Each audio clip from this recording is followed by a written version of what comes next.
우리들에게 주신 하나님의 말씀은 신약 성경에서 봅니다. 신약 성경 287쪽 고린도후서 3장 3절 말씀을 봉독합니다. 너희는 우리로 말미암아 나타난 그리스도의 편지니 이는 먹으로 쓴 것이 아니요 오직 살아계신 하나님의 영으로 한 것이며 또 돌판에 쓴 것이 아니요 오직 유구의 마음판에 한 것이라. 아멘. 오늘 우리는 성령님 아래 성경 위에 하나님의 말씀을 듣기를 원합니다. 오늘 여러분들이 주목하실 설교 제목은 그리스도의 편지입니다. 그리스도의 편지라고 하는 말은 그리스도께서 보낸 편지라는 말이 아닙니다. 여러분들의 인생 자체가 편지라는 겁니다. 왜 편지냐? 여러분들이 사는 모습이 다른 사람에게 익히고 있다는 겁니다. 다른 사람에 의해서 해석되고 평가되고 있다는 겁니다. 그래서 우리들의 인생이 다른 사람에게 노출되어 있기 때문에 또 다른 사람들이 그러한 모습을 보고 나름대로 이렇게 그 감정을 내릴 수 있기 때문에 이걸 편지라고 이야기한 겁니다. 그런데 왜 그리스도의 편지냐? 예수쟁이라는 겁니다. 예수 믿는 사람이라는 겁니다. 교회 다니는 사람이라는 겁니다. 또 교회 무슨 직분자라는 겁니다. 그러니 세상 사람들과는 좀 다른 편지를 쓰지 않을까 하는 의미로 그리스도의 편지다. 그러니까 세상을 향해서 여러분들은 익히고 있는 편지다. 이것이 사도 바울의 의도로 짐작이 됩니다. 여러분들의 인생이 이렇게 살아갈 때 여러분의 존재가 사람들에게 메시지를 주는 것이 있습니다. 근데 어떤 이들은 이제 사람에 따라 다르지만 자기 자신의 감정을 솔직하게 갖고 가는 이들이 있습니다. 이분들은 화를 내면 금방 표정에서부터 잡힙니다. 또 이분들이 무슨 말을 하면 무슨 걸 느꼈는지 금방 파악할 수 있습니다. 근데 어떤 이들은 그렇게 솔직한 감정 표현에 대해서 찬성하지 않습니다. 어떤 이들은 철저하게 은폐 전략으로 갑니다. 그래서 이분들이 무슨 생각을 하고 있는 건지 뭔지 도무지 알 길이 없습니다. 잘 웃지도 않고 또 잘 이렇게 표현을 어떤 미묘하게 갈림이 일어나는 현상 앞에서는 자신의 생각을 드러내거나 의견을 발표하는 것을 이렇게 그만둡니다. 그래서 이 사람이 이 건에 대해서 어떤 생각을 갖고 있는지 찬성인지 반대인지조차도 잘 알지 못하게 갖고 가는 사람이 있습니다. 그런데 이런 분들은 생각을 하기를 자신이 사람들에게 익히지 않고 있다고 생각을 합니다. 그런 모습이 상대방에게 잡히고 있는 거죠. 저 사람은 속을 드러내기를 싫어하는 거구나. 자기의 일은 자기의 일에만 이렇게 하려고 하는 거구나. 이렇게 여러분들이 이제 인생을 살 수 있습니다. 그런데 주님께서 하시는 말씀, 오늘 우리들에게 이렇게 얘기하시리라 믿습니다. 너희들의 인생이 편지인 걸 아느냐? 너희들의 인생이 사람들에게 읽히고 있다.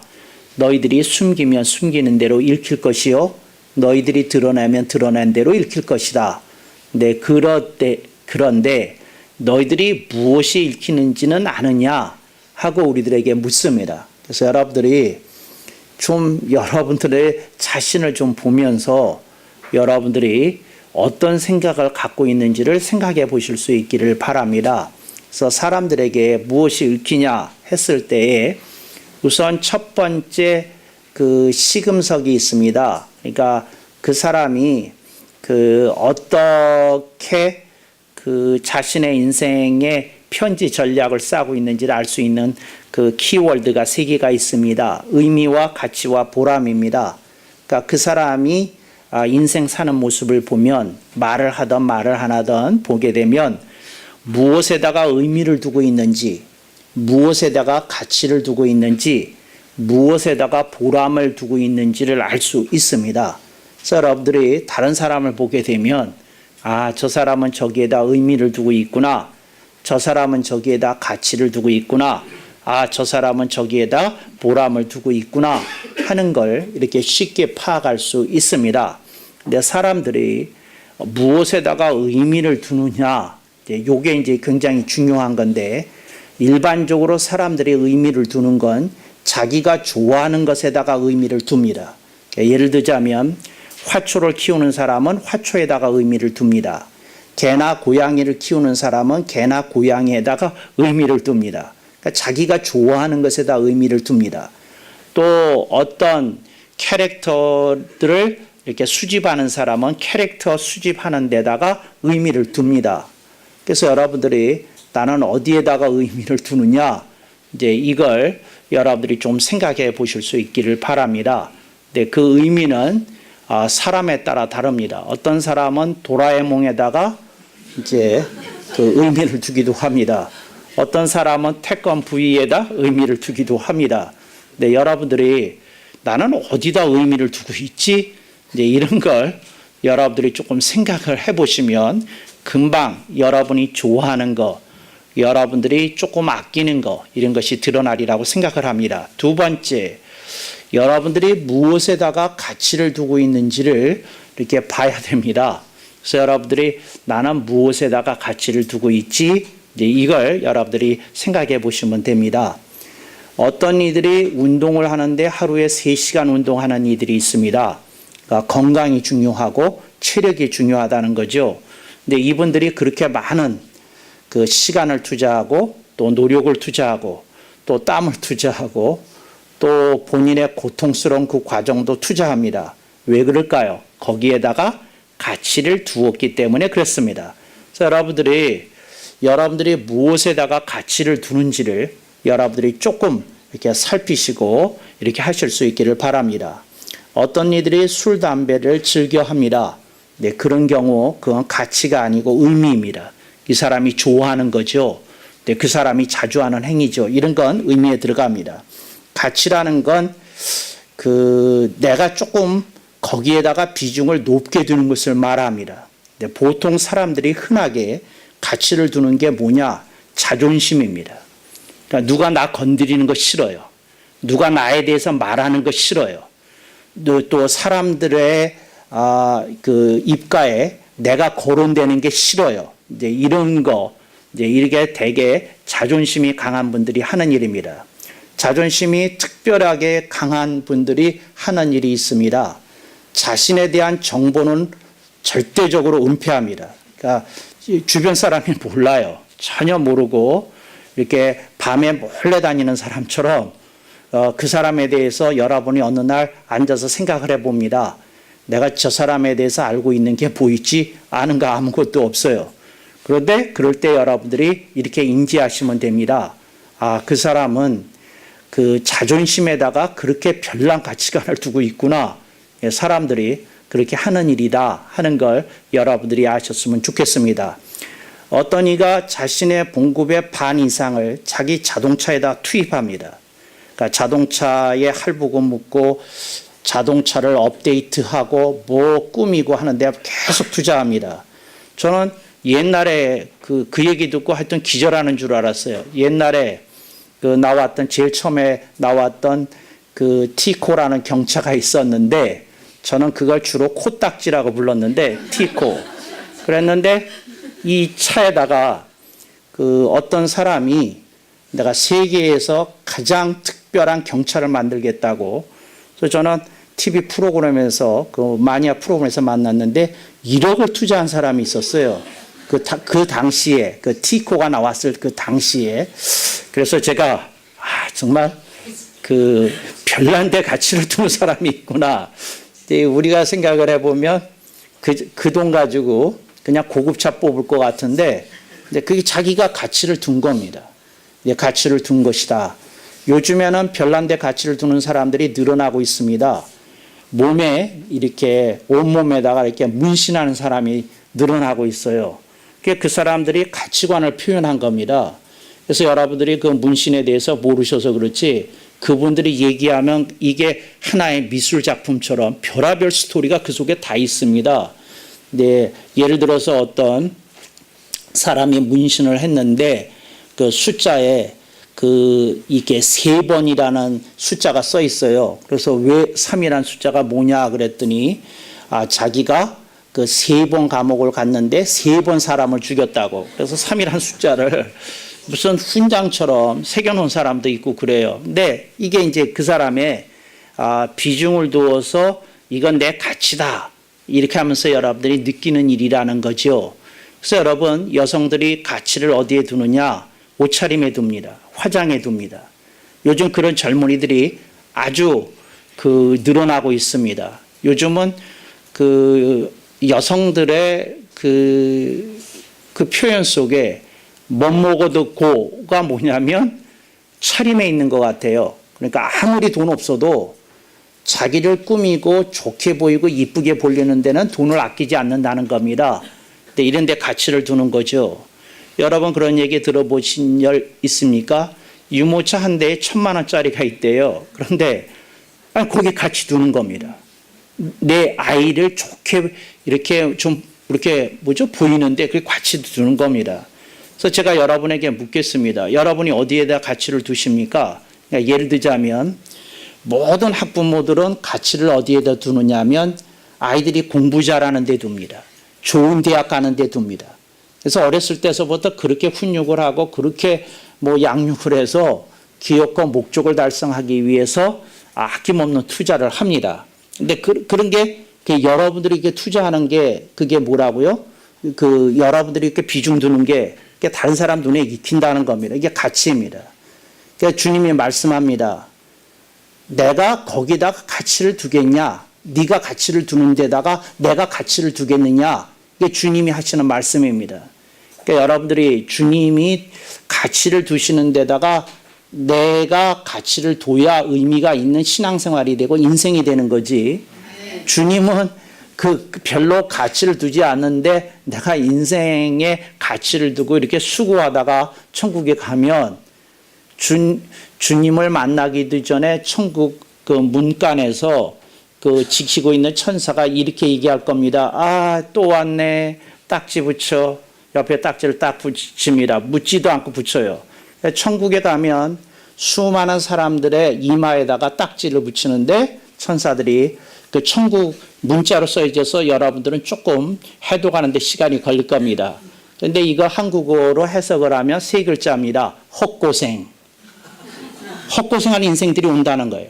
본인은 그게 중요하다고 해서 거기다 투자하고 그렇게 시간 쓰고 노력 쓰고 돈 쓰고 막 눈물 쏟고 피땀 흘리고 그랬는데 주님은 그 가치 인정 못 받는다는 거죠. 참 안타까운 일이다. 이제 이런 거 여러분들이 조금 생각해 보실 수 있기를 바랍니다.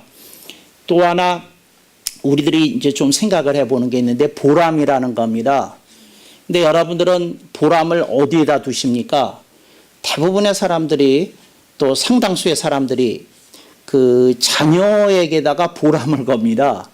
그런데 여러분들이 자녀에게다가 보람을 걸면 걸수록 부모는 불행해집니다. 자녀는 독립된 인격체이기 때문에 부모의 뜻대로 절대 살아주지 않습니다. 왜 아멘은 안 하시나? 이분들은 좀 이상한 분들이야. 자녀는요, 사명을 띠고 태어났어요. 이 세상에 거룩한 사명. 부모에게 어긋장 놓는 사명을 가지고 태어났습니다. 애들을 보고 조용하라고 그러는데 조용합니까? 시끄럽고 다투고 집어던지고 어지럽히고 막 그럽니다. 부모 뜻대로 안 돼요. 공부 잘해라. 공부 잘합니까? 자꾸 놀되겠다고 그래요. 자꾸 자겠다고 그래요. 왜 그렇게 노는 게 끝이 없고 자는 게 끝이 없는지 하여튼 계속 그러게 다고 얘기를 합니다. 근데 제가 지금 좀 과장되게 말하는 것이지요. 그런데 여러분들이 어디다가 보람을 두고 사느냐, 이제 이렇게 생각해 볼 수 있기를 바랍니다. 황혼 이혼이 늘어나고 있다는 건 어제 오늘의 얘기가 아닙니다. 여성들이 남자가 은퇴할 때까지 기다렸다가 딱 은퇴하게 되면 그냥 애들도 컸겠다, 독립했겠다, 이제 이혼한다고 합니다. 더 이상은 안 참겠다는 거지요. 이게 무슨 말입니까? 이제 인생에 뭔가 다른 보람이 어디 있지 않을까 생각을 하고 이혼하는 사람이 그렇게 늘어난다는 겁니다. 근데 이게 의미와 가치와 보람인데 제가 여러분한테 그냥 쓱 던집니다. 여러분은 어디에다가 의미를 둡니까? 이게 당신이 좋아해서 자주 하는 행동입니다. 또 당신은 어디에다 가치를 둡니까? 당신이 주로 돈 쓰는 데입니다. 지금 당신이 주로 상당한 노력을 기울인 데 가치입니다. 당신은 어디서 인생의 보람을 찾을 수 있다고 생각을 하십니까? 네, 이런 걸 조금 이렇게 생각을 해보고 얻고 이루실 수 있기를 바랍니다. 그래서 의무와 가치와 보람인데 이런 것이 뭐냐면 오늘 본문에 나타난 먹입니다. 이게 잉크입니다. 여러분이 쓰는 잉크입니다. 그러니까 여러분들이 여러분 인생이라고 하는 돌판에다가 여러분이 글씨를 써놓는데 이건 제가 의미를 두는 일이에요 하고 씁니다. 이건 제가 가치를 두는 일이에요 하고 씁니다. 이건 제가 보람을 거둘 수 있는데라고 생각해서 씁니다. 그런데 여러분들이 쓰는 그것이 여러분의 인생에 진짜 의미와 가치와 보람을 안겨다 주느냐? 이거 이렇게 좀 깨달아야 됩니다. 깨달아야 돼요. 언젠가 이렇게 깨달아야 돼요. 이거 얼른 깨달아야 됩니다. 치과 의사를 하다가 치과 의사를 때려치고 그 주방장이 된 사람이 있어요. 그런데 자기가 코스를 잘못 선택했다 어쨌다 이제 그랬다는 거죠. 근데 여러분 이렇게 코스를 바꾸는 사람의 경우 과연 이렇게 치과 의사가 아닌 주방장이었을 때 과연 행복을 누릴 수 있는 거냐 하면 그건 또 아니거든요. 인생에 이 사람은 자기의 보람을 거둘 수 있는 데가 어디라고 생각을 하느냐 하면 직업이라고 생각했다는 거죠. 근데 이런 게 이제 좀 차이가 나는 겁니다. 누가 이제 저한테 이제 물을 것 같아요. 목사님 의미와 가치와 보람에 대해서 이렇게 말씀하셨지 않습니까? 그렇죠. 그런데 그러면 다른 건 고사하고 보람에 대해서 조금 알고 싶은 게 있습니다. 뭐가 알고 싶으신데요? 목사님, 인생이 정말 보람을 거두려고 그러면 어떻게 어디에다가 보람이라고 하는 목적과 목표를 설정을 하고 살아야 되는 겁니까? 이걸 여러분들이 조금 언젠가 한 번은 고민하셔야 됩니다. 언젠가 한 번은 커피 한 잔 가지고 되겠나? 한 두 잔을 마시면서 여러분들이 조금 고민하셔야 되는 얘기입니다. 그래서 내 인생의 보람이 어디에 있을까? 이거 생각해야 됩니다. 삼종 지도라는 얘기 들어보셨어요? 옛날에 여성은 세 가지를 따라서 산다고. 어렸을 때는 부모를 따라 살고, 결혼해서는 신랑을 따라 살고, 그 다음에 아이가 생긴다면 아이를 따라서 살고, 그러면서 그걸 따라다니다가 인생이 다 끝난다고 삼종 지도라고 했다는 얘기를 들은 일이 있는데, 저는 여러분들이 못 따라다니는지 내가 뭐 해다가 인생의 보람을 거두고 있는지 좀 생각해 봐야 됩니다. 우리나라에서 자동차 사고로 죽는 사람보다 자살해서 죽는 사람이 훨씬 더 많습니다. 세계에서 자살을 가장 많이 하는 나라가 우리나라입니다. 그런데 그게 왜 그러냐? 아무리 자기가 생각해 봐도 자기의 인생의 보람이 거두어질 것 같지 않다고 생각을 하고 스스로 평가하고 좌절하고 그렇게 막다른 선택을 하는 사람들이 늘어나고 있다는 겁니다. 제가 묻겠습니다. 당신의 그 보람과 주님이 말씀하시는 그 보람 사이에서 고민 좀 하셔야 됩니다. 근데 그 사람이 저한테 이렇게 물었어요. 그러니까 목사님이 생각하시는 보람, 그러니까 주님이 말씀하시는 보람이라는 건 뭘까요? 근데 여러분들이 그런 대답 쉽게 들으면 안 됩니다. 좀 고민을 해야지. 고민을 안 한 사람의 특징은 뭐냐면 정답을 가려다 줘도 이게 정답인 줄 몰라요. 왜? 고민해 본 일이 없으니까. 고민을 한 사람이 정답을 들으면 그게 정답인 줄 알아요. 근데 이걸 조금 알아야 됩니다. 예, 여러분들이 무엇이 정답일까요? 무엇이 정말 인생의 보람일까요? 예, 여러분 인생의 보람이 어디에 있는 걸까요?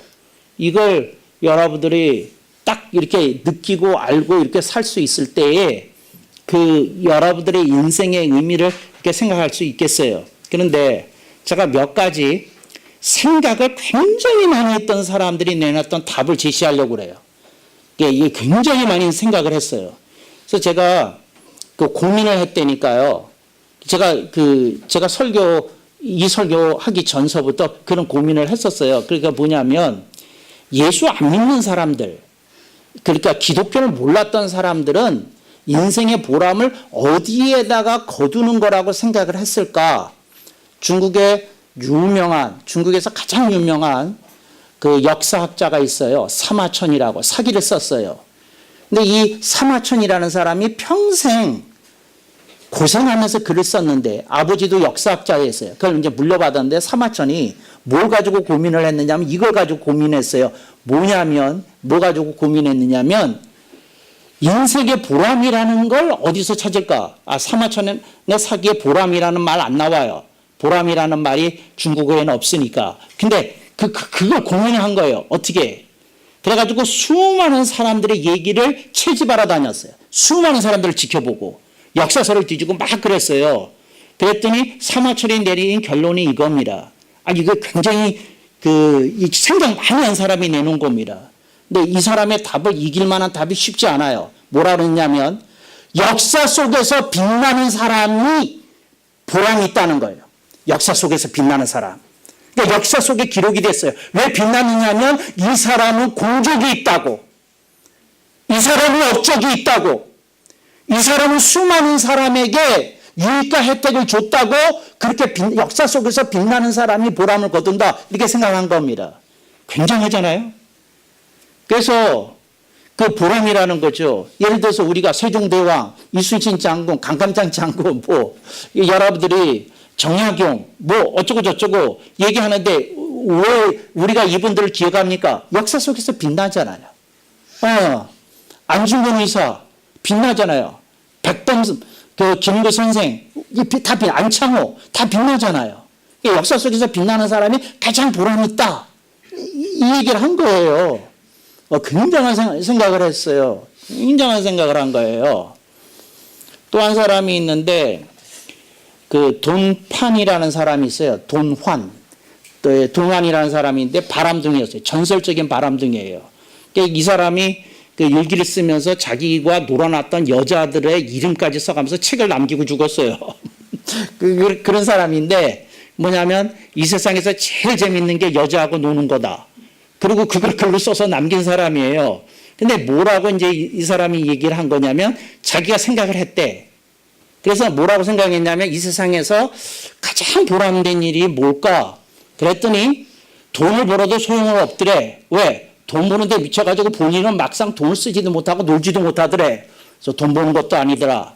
공부하는 사람 봤더니 그 머리카락이 하얘지는 속도가 빠르더래. 머리카락 빠지는 속도도 빠르고 대머리 되는 것도 빠르고 볼품도 없더래. 그리고 그냥 헐렁한 바지에 입고 그냥 그 난방이나 걸치고 그러면서 쪼그리고 앉아서 그냥 서재에 있는데 갑갑하고 답답해서 자기는 못 살 것 같대. 이렇게 이제 평가 내린 거예요. 그러고는 본인이 생각하는 게 이런 유명한 말을 남겼어요. 노는 게 남는 거다. 이거 대단하잖아요. 여러분 이런 인물들을 좀 만나봐야 돼요. 노는 게 남는 거라는 거야. 나는 원 없이 놀아봤다. 그 사람이 한 말이에요. 나보다 더 많이 놀아본 사람이 있으면 나한테 말하라. 그리고 죽었어요. 정말 뭐가 이 철학이 있잖아. 놀아도 이렇게 놀아야 돼. 철학이 있잖아. 좀 생각을 해봐. 그러니까 역사에 빛나든지 그 다음에 두 번째는 뭐라고요? 후회 없이. 그냥 놀면 안 돼. 후회 없이 놀아야 돼. 후회 없이 여한 없이 놀아야 돼. 돈판이 한 말이에요. 이게 굉장히 의미 깊은 말이야. 이 두 사람이 굉장한 생각을 하고 이렇게 얘기를 한 거예요.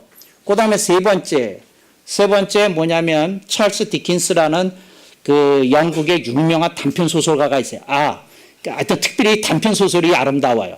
그 장편보다. 근데 이 찰스 디킨스가 한 유명한 말이에요. 이 사람도 인생에 대해서 이렇게 살폈어요. 그래서 찰스 디킨스의 소설을 보면요, 철학이 있어. 그냥 스토리만 있는 게 철학이 있어요. 이 사람이 쓴 유명한 그 소설 아시죠? 크리스마스 캐롤이라고 스크루지가 등장하는 그 얘기. 근데 거기서 이 얘기한 거예요. 찰스 디킨스가 뭐라고 얘기를 했느냐 하면 내가 죽었을 때 울어줄 사람이 많은 인생이 보람되다는 거예요.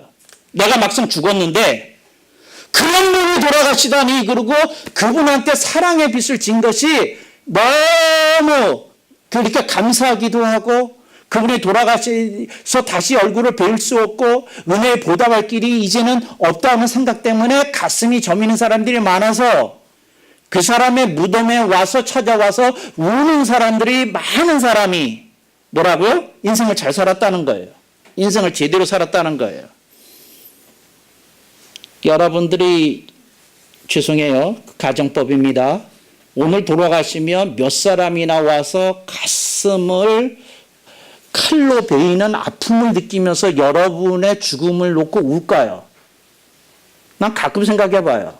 새누리 교우들 중에 내가 죽으면 와서 그냥 커절하게 이런 분은 더 오래 사셔야 되는데 저는 100세 이후에 죽을 생각이에요. 그런데 너무 비장한 느낌을 갖지 마시고. 그런데 얼마나 누울까 그런 생각을 해봐요. 가끔 이런 걸 내가 이제 옛날에 고민했으니까. 그래서 제가 여러분에게 묻겠어요. 여러분이 죽으면 여러분 옆에 있는 배우자는 그렇게 울 것 같아요? 어떨 것 같아요? 어떨 것 같아? 좀 생각을 해보세요. 여러분 어떨 것 같아? 여러분들이 이런 고민 좀 해봐야 돼. 보람이. 제가요 이런 걸 책을 많이 읽다가 여기까지나 찾아냈어요. 오늘 더 이상 얘기하면 설교가 길어지니까 셋으로 줄이고 나머지 읽으면 나중에 듣자고요. 그런데 오늘 주님께서 오늘 우리들에게 이 말씀, 역사 속에서 빛나는 사람, 후회 없이 여한 없이 논 사람, 내가 죽은 다음에 수많은 사람이 피눈물을 흘리면서 나의 죽음을 안타까워할 사람, 이 세 사람 말고 예수님께서 우리들에게 인생의 보람이 무엇이라고 말씀할 것이냐? 여러분들이 정답을 알아요. 근데 여러분들의 특징이 워낙 겸손하셔서 말로 표현을 못해요. 웃지도 않으시고 아멘도 안 하시고 무슨 생각하는지 모르겠어요. 그게 어떤 사람이 인생의 보람을 제대로 거두고 사는 사람이냐면 깨달은 대로 산 사람이야. 말씀을 깨달은 대로 산 사람. 말씀을 깨달은 대로 산 사람이 인생에 보람이 있는 거예요. 깨닫기 전에 묻지 않겠어요. 성령님께서 말씀을 깨닫게 해주시기 전까지는 묻지도 않겠어요. 깨달은 말씀대로 산 사람이 인생에 보람이 있는 거예요. 깨달은 말씀대로 산 사람이 인생의 보람. 이게 주님이 우리들에게 제시하기 그림이에요. 네가 복음을 깨달았느냐? 복음대로 살라. 네가 하나님의 말씀의 소중함을 알았느냐? 소중함대로 살라. 이 말씀이라고요. 네가 하늘 나라에서 받을 상급에 대해서 알았느냐? 네가 상급을 받을 수 있는, 면류관을 받을 수 있는 사람처럼 살라. 이게 말씀이에요. 오늘 우리들이 그 말씀대로 살 때에 하나님의 역사가 우리들의 삶 속에 일어나게 되리라고 믿습니다. 어떤 교회에서 이런 일이 있었다고 그래요. 목사님이 설교를 하다가 하품이 나왔대요. 설교하다가 밤새 설교 준비했다 보죠. 하품이 나왔대요. 그래서 목사님이 이제 하품을 하는데 한 애가 이렇게 앞에 앉아 있었나 보죠. 목사님이 하품하는 걸 딱 봤대요. 그랬는데 얘가 배운 대로 했대요. 이게 되게 재밌는 얘기예요. 뭐냐면 목사님이 애들이 하품을 하면 주일학교 사면 입에다가 이렇게 손가락을 넣었대요. 이렇게.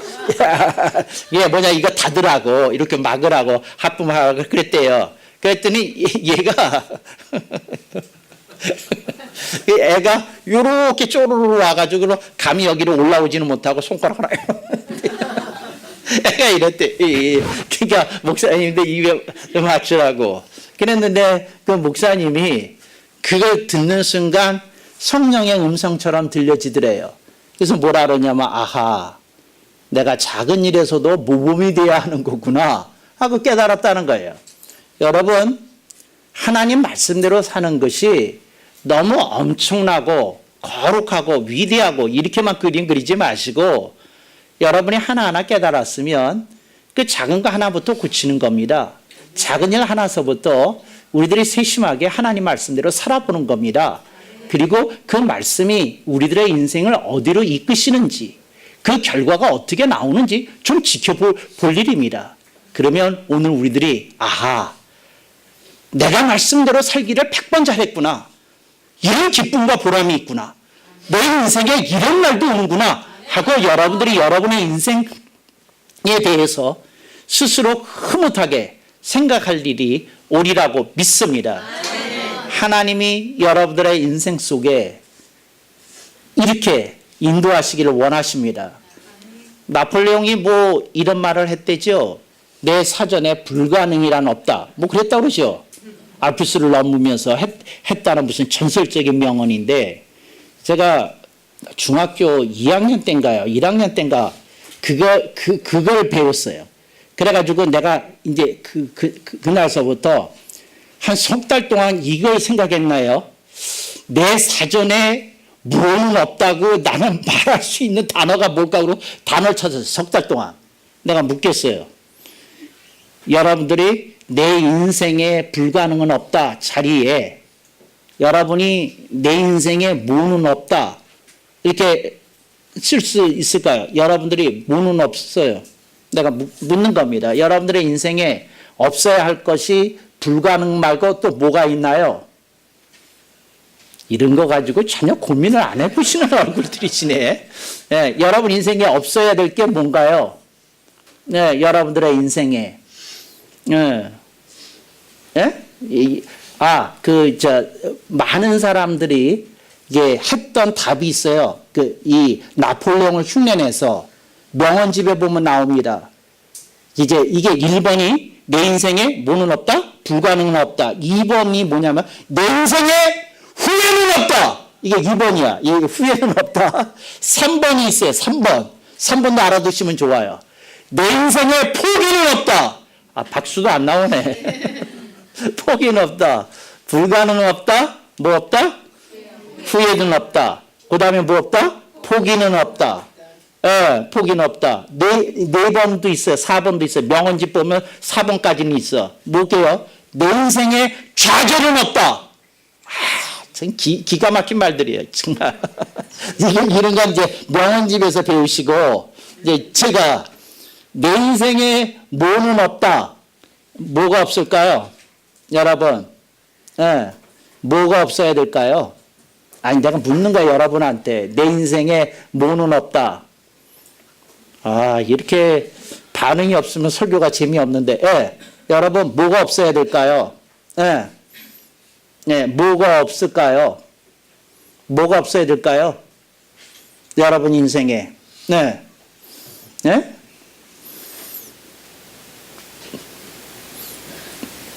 왜 이렇게 갑자기 침묵을 쳐가는지. 이 네 가지 말 같은 거는 여러분들이 이제 알아두면 좋잖아요. 불강은 없다. 후회는 없다. 포기는 없다. 좌절은 없다. 다 아름다운 말이에요. 근데 여러분들의 인생에 뭐가 없어야 될까요? 뭐가? 내 인생에. 내가 석 달 동안 생각을 하고 내가 단어 하나 찾았어요. 성경 읽다가. 그게 뭐냐? 내 인생에 배신은 없다. 배신은 없다는 거예요. 가룟유다를 보다가 생각이 난 거예요. 내가 다른 건 몰라도 내가 주님을 등 돌리는 일은 전혀 없을 거다. 내가 어떤 경우에도 주님을 외면하거나 주님을 부인하거나 주님을 내가 몰라라 하는 그런 건 없을 거다. 그렇게 생각을 했어요. 주님을 배신하는 배신은 없을 거다. 그 생각을 했어요. 여러분, 제가 여러분한테 말씀드립니다. 여러분들의 인생을 누가 읽어보고 그 사람의 인생에 배신이란 없었다. 그 사람에게는 오직 그리스도를 향한 사랑과 믿음밖에 없었다. 그런 아름다운 인생이 되기를 축복합니다. 아멘 억만 번.